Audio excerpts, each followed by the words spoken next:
আসসালামু আলাইকুম প্রিয় দেশবাসী। আজকের যে ভিডিও আপনাদের সঙ্গে শেয়ার করব, দেখেন খোলা মাঠে একটি গরু নিশ্চিন্তে ঘাস খাইতেছে। তো আল্লাহর সৃষ্টি কত রকম, কত প্রকার, কি কি তা তো আমি মানে আপনি যদি এক জীবন না, যদি হাজারো জীবন পান, হাজার লক্ষ কোটি জীবন যদি আপনি পান, হ্যাঁ, তারপরও আপনি এই যে আল্লাহর যে সৃষ্টি, চতুর্দিকে কত গাছপালা, নদী নালা, পশু পাখি, হ্যাঁ, আসমান জমিন, ধুলাবালি, তো কিছু, তবে সবকিছুই কিন্তু আপনার আমার প্রয়োজনের, সবকিছুই কিন্তু আপনার আমার নিত্যদিনের প্রয়োজন। আপনি দেখতেছেন বালিটা আপনি আমার ঘর বানাইতে লাগে, দেখতেছেন ঘাসটি আপনার আমার যে প্রাণের প্রিয় প্রাণী গরু বা ছাগল ইত্যাদি অনেক কাজে আসে। বা এই যে গাছ, আমার মনে হয় না এই গাছটাও আল্লাহ এই যে মাটির জন্য একটা চাদর হিসাবে তৈরি করছে। এই যে আমরা যাকে ঘাস দেখতেছি, এই গাছটাও মাটির জন্য চাদর হিসাবে আল্লাহ তৈরি করে রাখছে। এই গাছটা মাটিটাকে শক্ত করে ধরে রাখে, বৃষ্টি হইলেও এই মাটিটা আটকে থাকে। যদি গাছ না থাকে, উপরে যে এই আবিজাপ্তি আছে এগুলো যদি না থাকে, তো দেখা গেছে বৃষ্টির পানি এগুলি নিয়ে যায়। তো তারপরে যেটা বলতেছিলাম, এই যে গরুটা দেখতেছি আমরা, একটি গরু থেকে আল্লাহ আমাদেরকে কত নিয়ামত দিয়ে চিন্তা করছেন। একটি গরু থেকে আল্লাহ আমাদেরকে কত প্রকার নিয়ামত দেয়। এটার থেকে আমরা দুধ পান করতে পারি, এবং গরুর দুধ দুধ দুধ পান করার কথা কিন্তু কোন এক হাদিসে আমাদের নবীজিও বলছেন, দুধ পান করা ভালো, নবীজি পান করতেন। প্রথমত গরুর দুধ পাওয়া যায়, তারপরে এটার যে মলমূত্র এটাও কাজে আসে।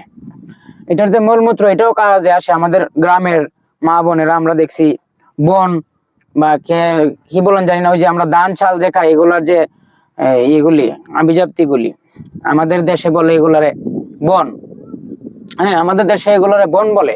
তো এই বন গুলা দিয়ে আমি দেখছি আমাদের, হ্যাঁ, মা বোনেরা এই যে এটার গোবর যেটারে বলা হয়, গোবর দিয়ে আবার এটারে খুব সুন্দর করে সাজায় গুজায়, আবার আরেকটা করে এই যে উলা, যেটার পাট তৈরি হয় যেটা থেকে, সেই উলা দিয়ে আবার এইভাবে কসলায়া আবার একটা তৈরি করে, এটা দিয়ে আবার রান্না করে।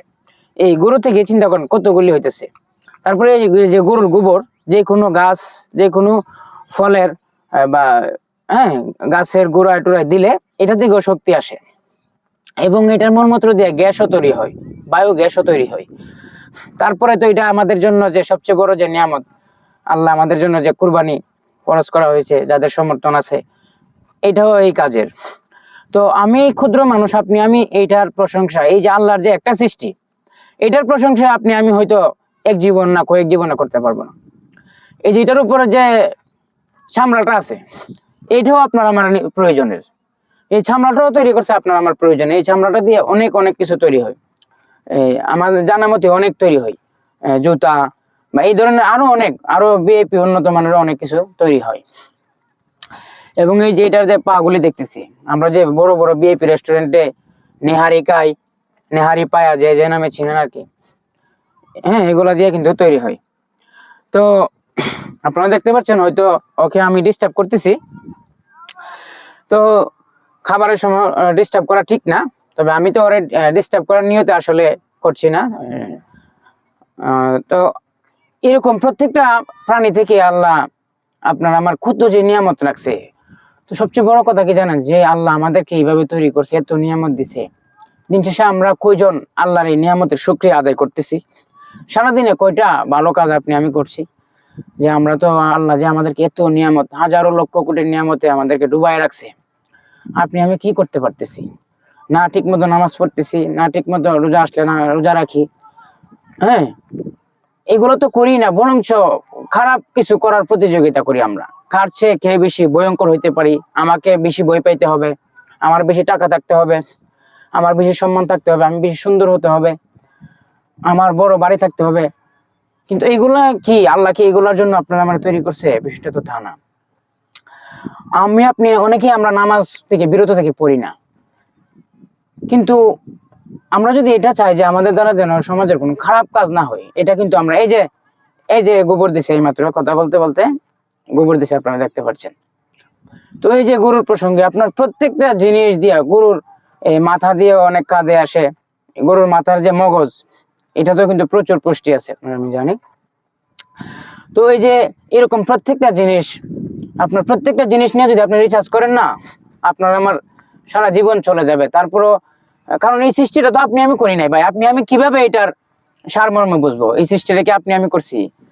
যে মহান সত্তা এটাকে সৃষ্টি করছে, ওনাকে আল্লাহর সৃষ্টির গভীরতা যে কেমন কি হতে পারে, এটা হয়তো আল্লাহ কাছে নিজের ওনার কাছে রেখে দিয়েছেন।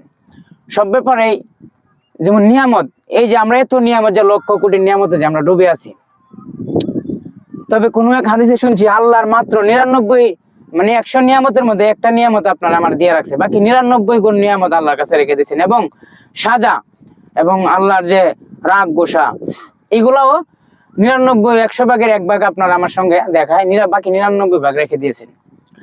তাই আপনি আমি এমন কোনো কাজ করব না যার কারণে ওই কঠিন বিচারের দিন আপনার আমার উপরে আল্লাহর ওই 99 ভাগ রাগ যেন না দেখায়। আপনি আমি এমন ভাবে চলবো যেন আল্লাহর যে 99 ভাগ রহমত এবং ভালোবাসা দয়া মায়া রয়েছে, এটা যেন আপনার আমার উপর এই বিচারটা যেন হয়, এইটা যেন বর্ষণ হয়, নিয়ামত এবং রহমত যেন বর্ষণ হয়। তবে সেটা কি মুখের কথায় হবে? আপনার আমার কাজে চলাফেরাই এগুলি কামাই করতে হবে, রোজগার করতে হবে।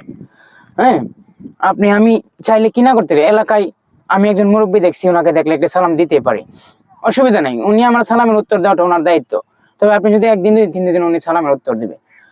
যে কোনো জায়গায় আপনি কাজ করেন, কাজের জায়গায় সবাই যারা সিনিয়র সবাইকে সম্মান করবেন, যারা ছোট আছে তাদেরকে স্নেহ করবেন, এবং যেইখানে যেই কাজ করবেন ওই কাজকে সম্মান করবেন, কাজটাকে আপনি নিজের মনে করে করবেন। কারণ অবশ্যই যে কাজ থেকে আপনি ইনকাম করছেন, যে ইনকাম দিয়ে আপনার ফ্যামিলি চলতেছে, তো অবশ্যই ওই টাকাটা আপনি হালাল করে ইনকাম করার চেষ্টা করবেন, এবং হ্যাঁ খুব সুন্দরভাবে এটা করার চেষ্টা করবেন। প্রত্যেক আপনি কাজের মাধ্যমে আপনি সওয়াবের ভাগী হইতে পারেন, কাজের মধ্যেও আপনি ভালো কিছু করতে পারেন, সমাজকে ভালো কিছু দিতে পারেন।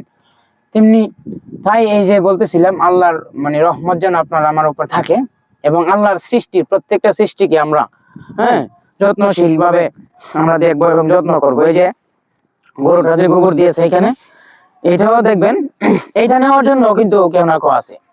এই দেখবেন এখন এখানে আছে, কালকে সেটা দেখবো না, কারণ এই যে এলাকার মানুষজন আছে, মুরব্বী আছে, ছোট বাচ্চারা আছে, কেউ না কেউ এটাকে নিয়ে যাবে, নিয়ে এটা দিয়ে আবার কি করবে, ওই যে ছোটা বা এই যে এইভাবে করে মুঠা বা কোনো গাছের গোড়ায় যে কোনো এইটারও একটা কাজে লাগাবে।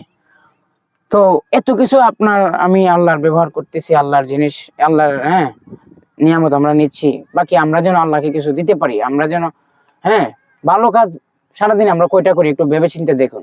তাই আপনার আমার দ্বারা যেন কোনো ক্ষতি না হয়। তো আমার ভিডিওগুলি আপনারা অবশ্যই শেয়ার করবেন, ভালো নিয়ত দেখবেন, আর আমার জন্য দোয়া করবেন। আমিও যেন যেগুলি বলছি ক্যামেরার সামনে, ক্যামেরার বাহিরেও যেন এরকম জীবন আমি গঠন করতে পারি। ভুল ত্রুটি আমার আছে, আমি যেন পিছনের কথা বাদ দিয়ে সামনে যেন আরো ভালো চলতে পারি, আমার জন্য দোয়া করবেন।